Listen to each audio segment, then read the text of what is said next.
Hey, what's up guys? It's Jason from Eustis Roofing. We're talking metal roofing today, standing seam. I'm going to show you some of the stuff that we do when it comes to accessories, the rake edges. We got two different styles on this house. Looks really nice, and I want to show you guys why it's important. You know, not every house is going to be the same. Some houses require something a little bit different. So let me show you the roof edge. So right here, guys, we got some plastic on it. Once we get it installed, we can pull the plastic so you don't have any scratches. And here is what I call your eave closure. So the way that that works is there's a piece of metal under here. This folds and crimps to it. Your screws are under here, hidden and sealed down. When you come down here, this is actually rolled. So we got a special tool that does that. Let me show you guys what that looks like from the ground more. So you can see it right there, nice and clean. So these are two different types of edges that we put on the rake. I'm going to show you why we do that.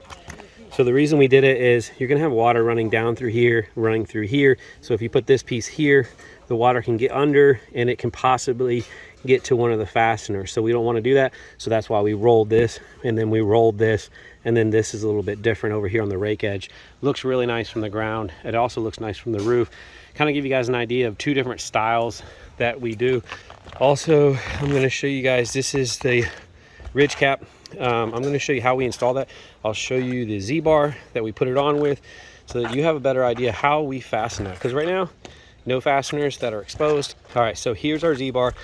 It's not installed yet. They're just getting everything lined up, and then they're going to put a fastener in this. They'll get it all lined up.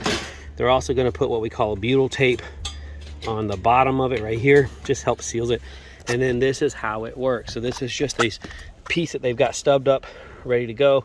It actually folds, comes around, and crimps to the ZBar. Your fasteners go in this metal right here on this side. So you got any blowing rain, it's getting blocked, and your fasteners are over here on this side. Yep, there you go again. High temp peel and stick, a really solid peel and stick. That's something I always talk about. It's really, really important. And a lot of roofers miss that step and they have problems with their metal roof systems. But here's your ridge cap, and you can see no fasteners. Here's a transition, same thing. It's got a hook underneath. The fasteners are underneath, and then this hooks and fastens. Now also right here, this panel runs up, circles back, comes up, and the fasteners are underneath here, and there's a hook created in here, and then the water runs off. So really slick, showing you kind of the tricks about what make us good and where you can't see the screws. So I'm going to show you some wall flashing here. This one we built into the stucco right here, nice and clean. There's a ZBar under here.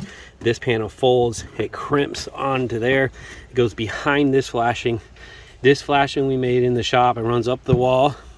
There's screws up here, and then there's peel and stick. It runs over top of this. So everything's lapped properly. Really clean, neat look. So there you go. Standing seam, some of the tricks of the trade, things that we do that you, the homeowner, now can kind of understand. There you go. Also another look. Same thing with your valleys. They have ZBar hooks in them, but that gives you that look of no screws, no fasteners.